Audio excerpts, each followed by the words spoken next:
Alright, today we are going to change the oil in the filter on my 2014 Cadillac CTS wagon with a 3.6 liter engine, all-wheel drive. Should be the same for sedans and coupes, but I'm not sure about rear-wheel drive, all-wheel drive, all the different sublets from that. But all you need is a 1/2 inch ratchet, 3/8 inch ratchet, a 1/2 inch extension, 3/8 inch extension, a 24 millimeter socket, 15 millimeter socket, 10 millimeter socket, a small screwdriver just to remove the gasket from the filter. That's all we should need for the job today, and let's get started. Alright, first thing I'm going to do, I'm going to start with this, remove the cap, pop the cover off.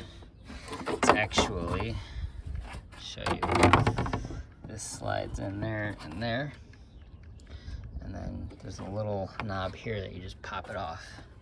Comes off of that, and then when you slide it out, this also comes off. You don't need to take that completely off. It's just gonna sit there.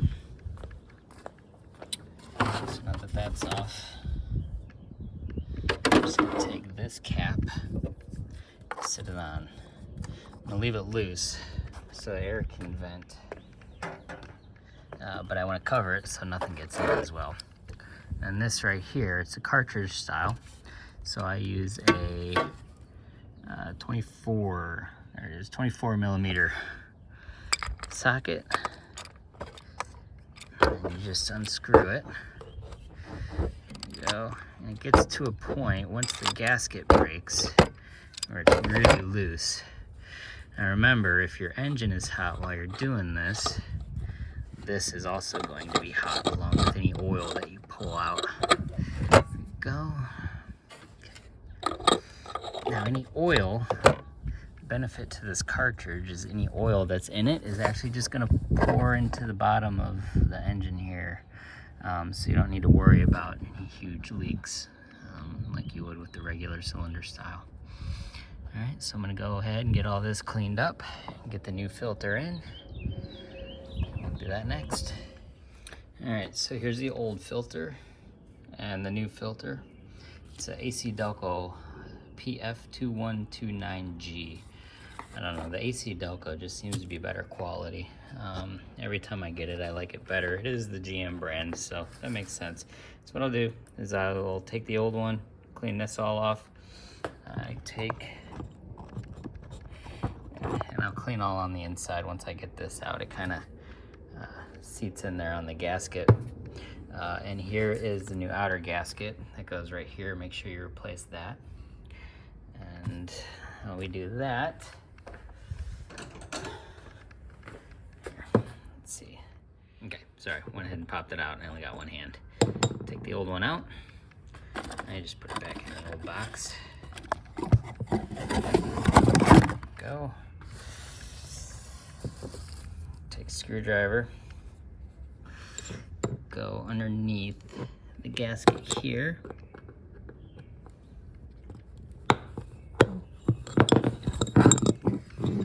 And once I've done that, just use a screwdriver to pry it out. Go. The new one will just seat right in its place. I'll get that done. Alright, and then as you notice, I got the new gasket on. I took my paper towel, cleaned it all up in there. Took a little new engine oil and I put it along this gasket just to help it seal and seat. Same with this. This was kind of dried out, so I just took a little bit of the new oil and got it wet just to kind of help it with the seal. So go ahead, put that in there. Go, just kind of pops in. Alright, as you'll notice, I did take a paper towel and just kind of cleaned out in there a little bit, get some of that old oil out. And then this goes in as easy as you please. Just slides right on. Tighten it down. Now what you'll notice is it's pretty loose, and then once that gasket hits it, it gets tighter. Now I don't have a torque specification for it. Probably is one. But what I'll notice is it's just gonna seat really nicely on top of this right onto there. Let's see if I can get it cleared up here. There we go. Once it does, I'm not going to tighten it too much. It'll just set, and that should be good to go. Now we're going to go underneath. All right, now underneath here, you got this cover that we're going to take off. You got 4 10mm bolts. One here, one here, one here. There we go. And one right here. It's also held in. Mine is, I guess, warped. Yours is probably the same. It's got these 2 little bumpers that are supposed to hold in. It's just warped. They don't anymore. And then once you get these 4 bolts unscrewed, this whole assembly just slides out. You don't need to pop any of these plastics at all. It's just going to slide out. And then you'll reveal your oil pan. All right, and then just to show you, I got all 4 out. Take that last one out. Then this hangs. Just push it. It slides right out. There you go. Got all kinds of crud on it. Usually what I do is I'll take it out, and since it's past winter, you see salt and stuff, and rinse that off. There we go. And all right, here we are underneath. There's your oil drain pan plug. There you go. It's 15mm. Put that in. Gotta loosen it, not tighten it. Give her a push. There you go. Now, remember, it's the same deal. If your engine's hot, the oil is gonna be hot. Take it off slowly, because it's gonna come spitting out. You're about to see whether or not I've made a bad judgment call as to where this oil pan goes. Because once it's removed,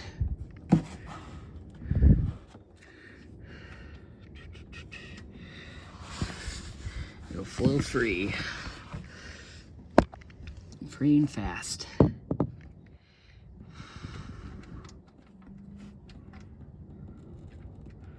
This makes me nervous.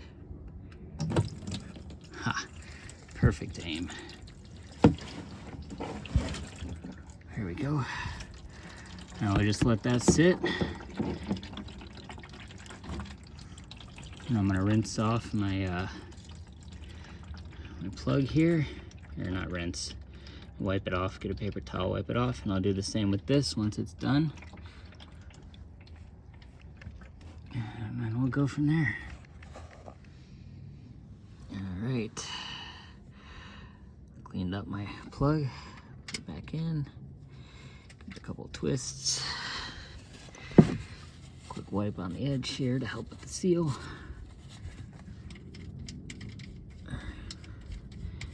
Tighten her back down with my 15mm.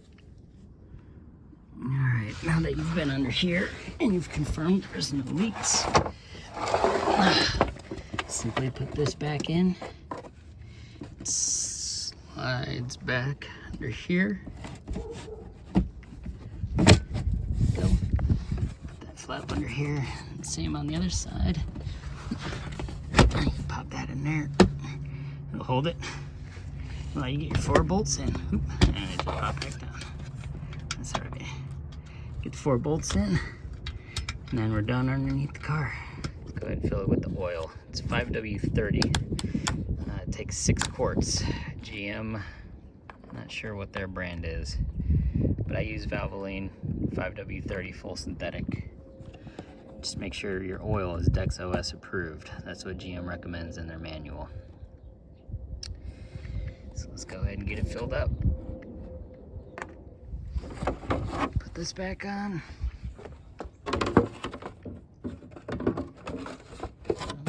Put that on. And put the cap on. Cool. And one last step. We're going to reset the computer. All right, put in the key. Turn the car on. Sorry, my hatch is open. We're gonna go through our steps here. And we'll look for your oil life.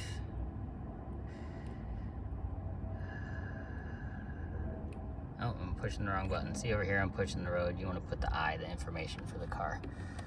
Go. Tires look good. Battery fine. What about the compass? Here we go. Oil life remaining. And it says 91%. And it's mostly because I hit the reset as soon as it told me I needed to think about it. So I'm right there at that threshold. I think I had 8% left when I reset it. Anyways, it'll tell you whatever your oil life remaining is. Here's your check. Pull that in. Resets it to 100%. I think according to the manual, the computer takes into multiple considerations when it decides to tell you to change your oil. You could be really militant and do it every 3,000 miles. You could be less militant and more risky and do it every 5,000, or just wait for it to tell you. I think the manual says if it doesn't tell you, or if it's broken, or if you forget, just do it every 3,000. That's what I'd recommend as well. All right, and to check your oil level, grab the dipstick here.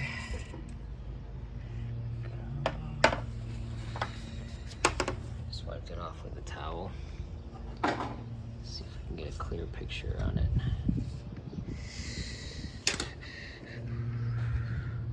There we go. So this here, anywhere in here means you need to add a quart. Anywhere up here, the level's good. I usually try to keep it in here. Let's take a quick check. Make sure it's all the way in. Pull it out. Let's see where we're at. Looks pretty good. Maybe actually just a little bit full, but I think that's all right. Not super full. There you go. If you need to add a little more, feel free to add as needed. And we've changed the oil. Thanks for watching.